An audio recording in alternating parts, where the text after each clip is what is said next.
बिस्मिल्लाहिर्रहमानिर्रहीम। शुरू अल्लाह के नाम से जो बड़ा मेहरबान निहायत रहम वाला है। अस्सलाम वालेकुम गाइस। तो इस ट्यूटोरियल में हम डिस्कस करेंगे एक्टिविटी बेस्ड कॉस्टिंग के बारे में। तो ये क्या थी, इसके बारे में हम जो है वो जानने वाले हैं। तो यानी कि activity based costing comparison to traditional financial accounting, इसके बारे में मैं आपको बताता चलूँगा। उसके बाद हमारे एक्टिविटी बेस्ड कॉस्टिंग में कौन कौन से स्टेप्स होते हैं और कैसे हम जो फार्मिंग एक्टिविटी अल्टरनेटिव उसके कौन कौन से मेथड और यूज़ कर सकते हैं और उसके फ़ायदे हमारे पास क्या होते हैं। तो एक्टिविटी बेस्ड हमारे पास कॉस्टिंग के बारे में हम देखने वाले। तो सबसे पहले मैं आपको बुक में दिखाता चलूँगा। ये बुक का देख सकते हैं हम, ये activity based costing chapter number 8 है। तो इसमें बहुत ही यानी कि डिफ़िकल्ट और देखिए सारा थ्योरी आर्टिकल जो है लंबा चौड़ा लिखा हुआ है। अगर डिटेल के साथ पढ़ना चाहे तो आप यहाँ से जस्ट मुझे कमेंट्स करके ये आप बुक वगैरह जो हासिल कर सकते हैं। मैं आपको इन सारी चीज़ों के बारे में जो है वो बता दूँगा। यहाँ इसके मुताबिक ही स्लाइड यहाँ बुक्स में से बनाई गई। तो चलते हैं हम स्लाइड के ऊपर और इनके बारे में जो है वो डिस्कस करते हैं। तो ये क्या आती हैं, तो एक्टिविटी बेस्ड कॉस्टिंग के बारे में हम जो है वो डिस्कस करते हैं। तो एक्टिविटी बेस्ड कॉस्टिंग के बारे में डिस्कस करने से पहले मैं इसको ABC, ए से एक्टिविटी, बी से हमारे पास बेस्ड और सी से हमारे पास कॉस्टिंग, इसे इसीलिए ABC के नाम से जाना जाता है। ये यहाँ लिखा हुआ है ABC, तो इसे एक्टिविटी बेस्ड कॉस्टिंग कहते हैं। ये लेटेस्ट मेथड है। इससे पहले जो मेथड यूज़ होता था वो फाइनेंशियल वगैरह यूज़ होता था। यानी कि उसमें क्या, उसको पहले देखते हैं और उसके बाद इनको देखो और इनमें फ़र्क क्या है। उसके बाद मैं एक एग्जाम्पल दूंगा, उसके बाद ऑटोमेटिकली सारी चीज़ें आपको क्लियर हो जाएंगी। तो क्या था कि जो ट्रेडिशनल मेथड, जो पुराना मेथड जो जो साल जो 100 सालों से चलता आ रहा था, उसमें क्या था कि कोई भी आप काम करते थे, यानी कि किसी भी ऑर्गेनाइजेशन में काम करते थे या फिर कोई भी इस तरह का काम होता था, तो उसमें क्या था कि जो भी यानी कि जितना हमारी कॉस्ट आई, जितना खर्चा आया था, सारे के सारों प्लस जितना भी जहाँ भी काम हुआ तो सबको प्लस करके टोटल पे डिवाइड कर दिया जाता था। तो उसके बाद ये हमारे पास जो कॉस्ट आई हुई है, जितनी भी चीज़ें होती थी। लेकिन एक्टिविटी बेस्ड कॉस्टिंग ने ये कहा कि नहीं, ऐसा नहीं, बल्कि जितना यानी कि ऐसा करें कि जितना भी खर्चा आया हुआ है, यानी कि जितनी भी कॉस्ट वगैरह आई हुई है, उसको जो है वो सब टोटल इकट्ठा करें। उसके बाद डिवाइड करने के बाद उसको हर एक एक्टिविटी के ऊपर जो है उसको देखा जाए, उसके ऊपर जो उसके बारे में जाना जाए, हर एक एक्टिविटी को लहदा से देखा जाए। अब हम एक दो एग्जाम्पल के थ्रू मैं इसको आपको समझाने की कोशिश करूँ। ट्रेडिशनल में क्या आता है, इसमें क्या आता है। ट्रेडिशनल में सपोज करें कि आप यानी कि 3 दोस्त हैं, या यही दोस्त ABC 3 दोस्त हैं। अब 3 दोस्त क्या खाना खाने गए हैं। अब यानी कि 3 दोस्त हैं ABC, ये तीनों क्या करने के खाना खाने गए। अब इन तीनों ने खाना खाया और खाना खाने के बाद यानी कि तीनों ने, एक ने कम खाया, एक ने ज़्यादा, एक ने उससे ज़्यादा, एक की तबीयत खराब हुई है, जो भी इशू था, एक ने एक कम खाया, एक ने ज़्यादा, एक ने उससे ज़्यादा। ठीक है। आप क्या हुआ कि जो जितना भी उन्होंने खाया उसके बाद उस टोटल को यानी कि इकट्ठा करके 3 पे डिवाइड कर दिया गया। तो ये थी ट्रेडिशनल जो अप्रोच। उसके बाद लेकिन जो ऐसा तो देखें, अब एक ने कम खाया, 2 ने ज़्यादा खा लिया, तो ये तीसरा जिसने कम खाया उसको भी उतना ही पे करना पड़ा, तो वो तो नाराज़ हो जाएगा ऐसे। तो ये तो गलत तरीका था। अब एक्टिविटी बेस्ड कॉस्टिंग ने क्या किया कि ए ने जितना खाया उसको अलहदा कर दिया, बी ने जितना खाया उसको अलहदा कर दिया, सी ने जितना खाया उसको अलहदा, तो तीनों ही जो सेटिस्फाई हो गए। लेकिन पहले क्या हुआ था, ये पहले वाले 2 खुश हो गए, लेकिन तीसरा जो है नाराज़ हो गया। तो ये तो इस तरह की प्रॉब्लम आ रही थी। ये आपको रियल लाइफ एग्जाम्पल दी गई। इसी तरह जो अगर बैंकिंग में बात किया, तो बैंकिंग में क्या आता था कि पहले अगर एक बैंक में सपोज कर लें कि 2 लाख रुपया पड़ा हुआ है, सपोज कर लें, एक छोटी सी एग्जांपल देने की समझाने की कोशिश कर रहा हूँ। एक बैंक में 2 लाख रुपया पड़ा, ठीक है। उस एक मंथ में उसकी जो है 1 लाख की ट्रांजैक्शन होती, तो उस पर डिवाइड करके वो हर एक बंदे को क्या करता था कि सपोज कर लें कि वो हर एक बंदे को जिसने ज़्यादा ट्रांजेक्शन की है, जिसने कम ट्रांजेक्शन की है, उसको कितना सपोज कर लें कि 20 रुपया पर मंथ वो भेज देते थे कि उसके अकाउंट में से जो है डिटेक्ट कर लेते थे। तो अब जिसने ज़्यादा ट्रांजेक्शन किया उसके भी उतने पैसे कट रहे हैं और जिसने ट्रांजैक्शन नहीं की उसके भी उतने पैसे कट रहे। ये पुराना मेथड ये था, मैनुअली सारा कुछ चल रहा था। क्या हुआ, यानी कि एक बंदा जो वो कुछ भी, एक मुलाजम है, कोई भी सपोज कर मुलाजम है, वो 1 महीने बाद अपनी जो है वो पे बैंक से लेता है, एक ट्रांजैक्शन करता है। और एक बंदा जो कारोबार करता है वो 1 महीने में 100 ट्रांजैक्शन करा देता है। तो अब उससे भी उतने पैसे ले रहे थे, दूसरे से भी उतने पैसे ले रहे, तो इससे बहुत ज़्यादा प्रॉब्लम क्रिएट हो रही थी। तो उसके बाद क्या कहा, अगर वही काम अब जो अब चल रहा है वो एक्टिविटी बेस्ड कॉस्टिंग के मुताबिक चल, मतलब कि एक बैंक में 2 लाख थे, उसमें जो एक यानी कि 1 लाख का जो सारा खर्चा एक ट्रांजैक्शन वगैरह 1 लाख की हुई, तो उन्होंने क्या किया, जो जो यानी कि 2 लाख को डिवाइड कर 1 लाख यानी कि जो ट्रांजैक्शन उस पर डिवाइड करके उसके बाद किस बंदे ने कितनी ट्रांजैक्शन की है उस डिवाइड करने के बाद उसके साथ मल्टीप्लाई कर दिया कि जिस बंदे ने जितनी ट्रांजैक्शन की है, आप जो ट्रांजैक्शन उसको एक्टिविटी से रिलेट कर लें। हर बंदे ने जितनी ट्रांजैक्शन की है, जितनी एक्टिविटी उसने परफॉर्म किया, उसके मुताबिक उसने पे किया। अब देखिए ये मेथड अच्छा है, पहले ज़ाहिर सी बात है ये मेथड अच्छा है, और हर एक बंदे को उतना जितना उसने इस्तेमाल की चीज़ें उतना ही उसको पे करना पड़ रहा है। जैसे कि एटीएम से आप पैसे लेते हैं तो आपसे जितने लोग ज़्यादा एटीएम को इस्तेमाल करते हैं उसके उतने उस हिसाब से पैसे जो डिटेक्ट होते, लेकिन पहले ऐसा नहीं था, फिक्स ही जो चार्जेस हो रहे थे। तो ये जो स्टार्टिंग में आता था, अब तो नहीं हो रहा ऐसा। तो ये इशू चल रहा था। इसी तरह अब हम जो ऑर्गेनाइजेशन की बात करें, बिजनेस भी के ऊपर चले जाते हैं, तो ये जितना भी काम एक्टिविटी बेस्ड कॉस्टिंग हुआ है बेसिकली आईटी के आईटी आई है, तो यानी कि इंफॉर्मेशन टेक्नोलॉजी आई है, ये सारी चीज़ें आई हैं, इंफॉर्मेशन जो टेक्नोलॉजी सिस्टम सारा आया तो ये हो चुका है। नहीं तो ये करना बहुत ही पहले मुश्किल था, क्योंकि इतनी हर एक बंदे की ट्रांजेक्शन वगैरह काउंट करना भी इनको मुश्किल था। इस तरह बिजनेस में बात करें कि सपोज कर लें कि 3 डिपार्टमेंट है किसी भी चीज़ के, आप 3 डिपार्टमेंट्स में मुफ्त यानी कि मैं आपको फिर बताता चलूँ कि यानी कि जो हमारे पास एक्टिविटी बेस्ड कॉस्टिंग होती है, एक्टिविटी बेस्ड कॉस्टिंग में क्या आता है, इसमें इनडायरेक्ट जो कॉस्ट होती है वो निकाली जाती है, और जो हमारे पास ट्रेडिशनल मेथड था उसमें भी जो इनडायरेक्ट कॉस्ट होती थी वही निकाली जाती थी। दोनों ही इनडायरेक्ट कॉस्ट के लिए यूज़ होते थे। यानी कि ट्रेडिशनल मेथड जो पुराना मेथड था, जो फॉरबिडन मेथड था, वो जो यानी कि किसके लिए, वो इनडायरेक्ट मेथड के लिए यूज़ होता था वो कॉस्टिंग के लिए, और ये भी हमारे पास इनडायरेक्ट कॉस्टिंग के लिए यूज़। अब इनडायरेक्ट कॉस्टिंग क्या थी, ऐसी कॉस्टिंग यानी कि जो डायरेक्ट तो नहीं किसी के ऊपर आपको नज़र आ रही, लेकिन वो पड़ रही होती किसी के ऊपर, डिपार्टमेंट के ऊपर। ये इसको भी मैं आपको समझाता हूँ। तो ये चीज़ें थी। अब देखें, अब एक कोई भी एक डिपार्टमेंट है, एक कोई भी ऑर्गेनाइजेशन है, वो 3 प्रोडक्ट बनाती थी किसी किस्म की। सपोज कर ले कोई एक एग्जांपल ले लेते हैं, यानी कि रियल एग्जांपल, इसको बल्कि आपको मैं यानी कि एक एग्जांपल यूनिवर्सिटी की एग्जांपल है ताकि आपको इजीली समझ सके, क्योंकि अभी आप स्टूडेंट ही होंगे। तो क्या हुआ कि एक यूनिवर्सिटी है, उसका ओवरऑल एक बिल आता है, ऐसे ही है, उसके ओवरऑल जो है उसको यानी कि जो टीचर्स वगैरह वो होते हैं उनको पे करते हैं। ये तो सारी डायरेक्ट कॉस्ट जो है पूरी ऑर्गेनाइजेशन की निकाली जा सके ईजीली, लेकिन वो चाहते हैं कि जो मुख्तलिफ डिपार्टमेंट्स हैं उनके बच्चे कम ज़्यादा हैं, उस हिसाब से वो चाहते हैं कि इस जो एक डिपार्टमेंट है जो बीबीए का डिपार्टमेंट, उस पर कितनी कॉस्ट हमारी आ रही है, कितना इन्होंने बिल जो है इस्तेमाल किया, कितनी चीज़ें इस्तेमाल, कितना टीचर्स जो इनको कितने टीचर ने पढ़ाया, ये सारा कुछ उस हिसाब से कॉस्ट लहदा निकाल लीजिए। जो आईटी के लोग हैं उनके कंप्यूटर वगैरह भी उन्होंने इस्तेमाल किया, उन्होंने कम लाइट इस्तेमाल की तो उनकी लहदा ज़्यादा इस्तेमाल की वो उनका लहदा निकाला, जो उसके टीचर भी ज़्यादा उसके होंगे। इसी तरह CS डिपार्टमेंट के लहदा निकाल लीजिए, साहब की कॉस्ट लहदा लेता वो निकाला लीजिए, टीचर के हिसाब से भी, और जो उसके अलावा ये सारी चीज़ें आ रही हैं, इन सब चीज़ों का वो कॉस्ट निकालना चाहते हैं। अब देखिए पुराना जो मेथड था उसमें क्या होता था कि वो ओवरऑल कॉस्ट निकाल ली, उसके बाद जितने भी डिपार्टमेंट्स वो सब डिपार्टमेंट काउंट के उसके बाद उसको डिवाइड कर देते थे।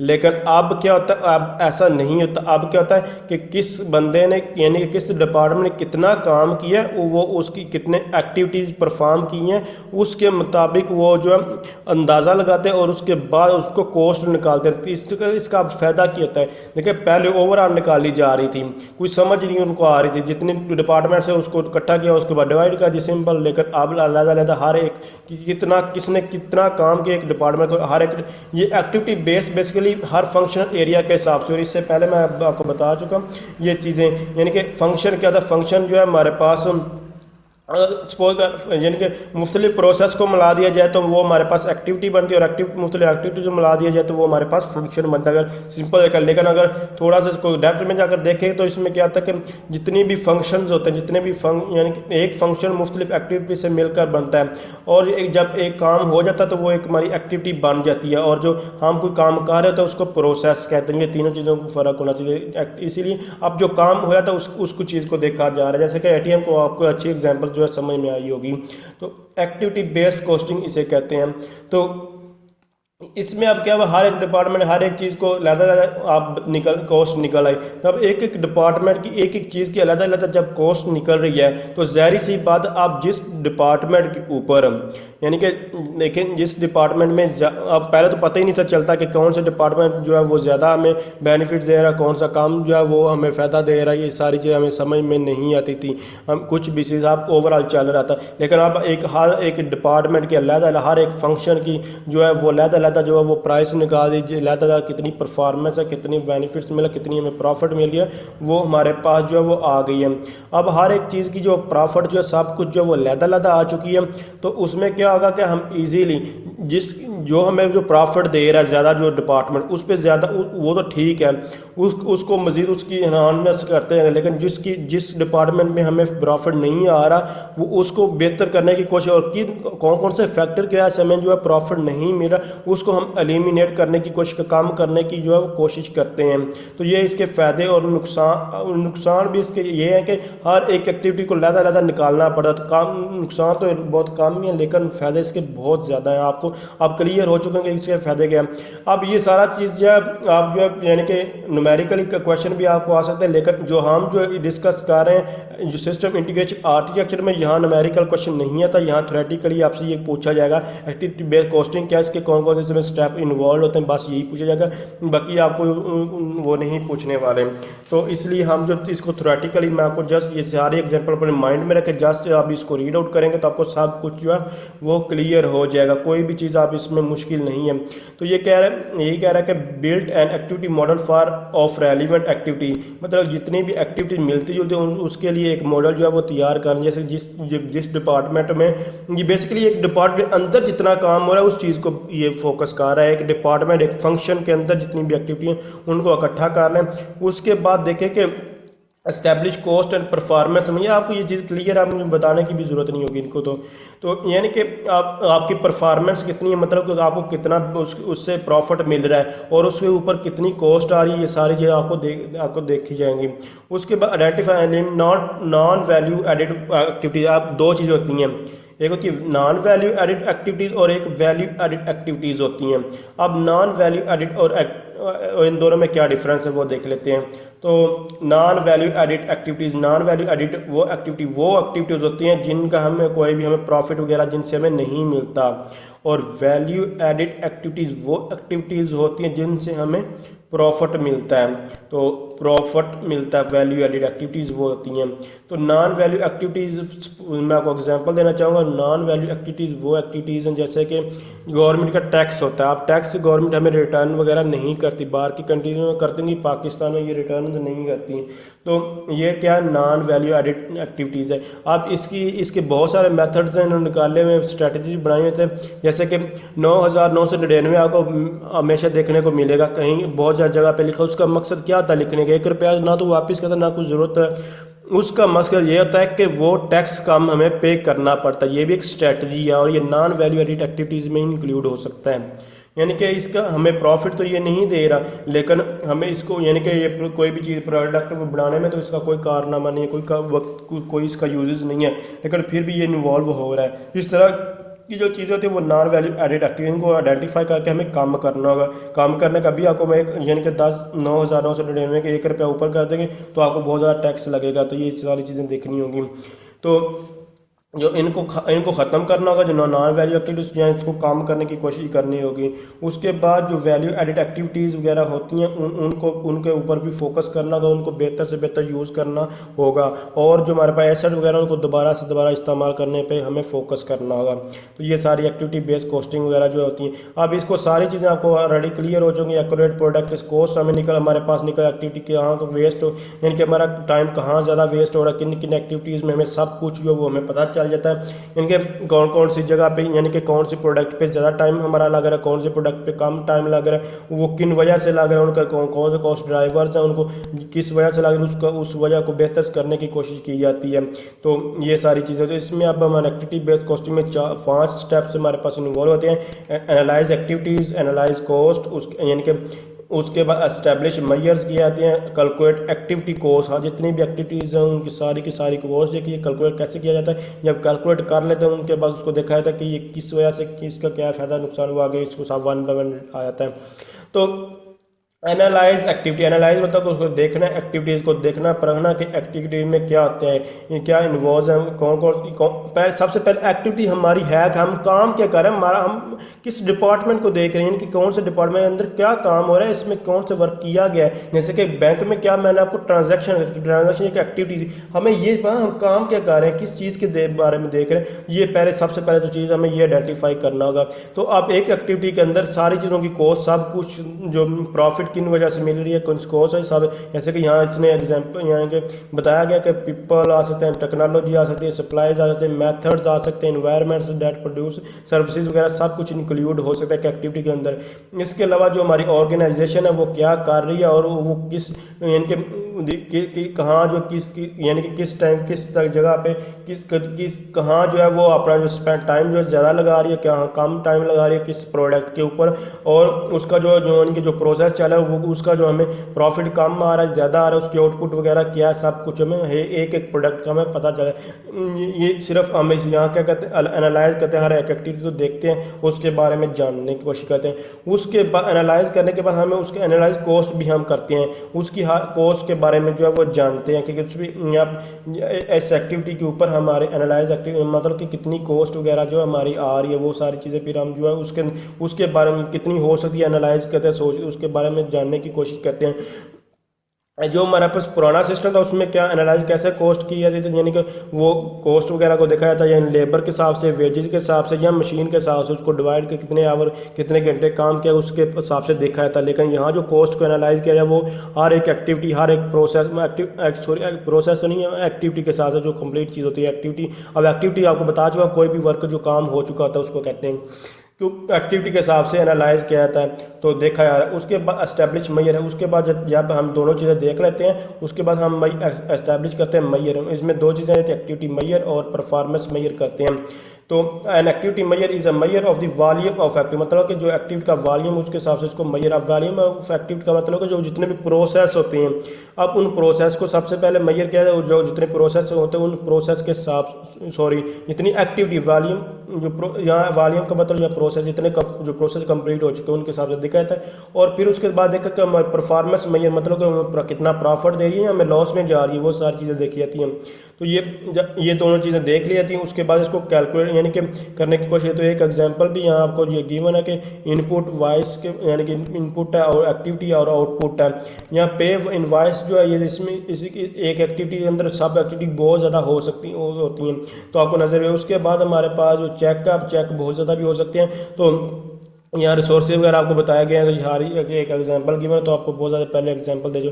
तो फिर उसके बाद कैलकुलेट की जाती है एक्टिविटी कॉस्ट, मतलब कि जितनी भी टोटल आपके पास जितने भी आपकी कॉस्ट वगैरह आई है उसके बाद कितनी एक्टिविटी परफॉर्म हुई है उसकी इक्वल करके उसको देख लिया जाता है। उसके बाद हर एक डिपार्टमेंट के हिसाब से उसको मल्टीप्लाई कर दिया जाता है, तो हमारे पास एक्टिविटी कॉस्ट जो है वो निकल आती है हर एक डिपार्टमेंट की और हर एक एक्टिविटी हर एक प्रोजेक्ट हर एक चीज़ की निकल आती है ऑटोमेटिकली। अगर एक्टिविटी के हिसाब से जो जिस चीज़ के हम खोलना चाहते हैं इजीली निकल जाते हैं। तो इसमें सिंपल यही है, आप इसको पढ़ेंगे तो आपको सब कुछ जो है वो क्लियर हो जाएगा।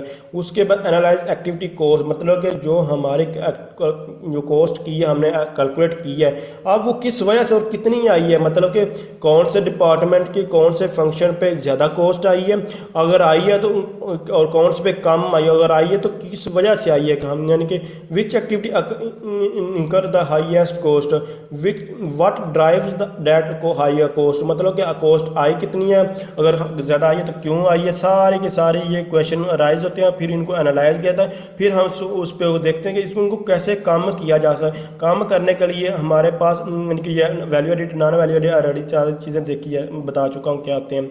तो उसके लिए हमारे अल्टरनेटिव्स आ जाते हैं, मुख्तलिफ अल्टरनेटिव्स आ जाती हैं। अब इनको कॉस्ट को कम करने के, जैसे कि मैंने आपको पहले एक नॉन प्रॉफिट के लिए एग्जांपल भी दी थी 9,999, किस तरह वो सारे अल्टरनेटिव्स हैं। तो डिफरेंट इनपुट्स के थ्रू आप कोई भी इनपुट्स वगैरह जो दे रहे हैं, कुछ जो रॉ मटेरियल वगैरह जो इस तरह की चीज़ें यूज़ कर रहे हैं उसको वो चेंज करने से उसका आपको जो है कॉस्ट कम हो सकती है। यहाँ फिर जो है डिफरेंट कंट्रोल्स करने से भी हो सकती है। यहाँ फिर आप जो प्रोडक्ट वगैरह में कुछ चेंजिंग करते हैं उसकी वजह से भी आपकी कॉस्ट जो है एक्टिविटी वैल्यू कम हो जाती है। आप कोई और मैकेनिज्म कोई और मेथड यूज़ करते हैं तो उसके थ्रू भी आप कम कर सकते हैं। यहाँ फिर आप जो एक्टिविटी जो डिफरेंट सेट ऑफ एक्टिविटीज़ को मिलाते हैं फिर उसको एलिमिनेट करने की कोशिश करते हैं, मतलब नॉन वैल्यू एडिड एक्टिविटीज़ वगैरह को एलिमिनेट करने की कोशिश है, उसको आइडेंटिफाई करने की, जहाँ ये सारी चीज़ें इसमें इंक्लूड हो जाती हैं। तो इस तरह आप इसको जो चेंज कर सकते हो। उसके बाद मॉनिटरिंग द बेनिफिट, हाँ बेनिफिट्स तो आपको ऑलरेडी सारे को ABC के क्या फ़ायदे हैं सब कुछ आपको क्लियर हो चुका होगा कि इसके मैं इतने डिटेल के साथ बता चुका हूँ। तो अगर आप समझ रहे हैं ये वीडियो हेल्पफुल है, इसको लाइक शेयर और कमेंट जरूर करें। थैंक्स फॉर वॉचिंग, अल्लाह हाफिज़।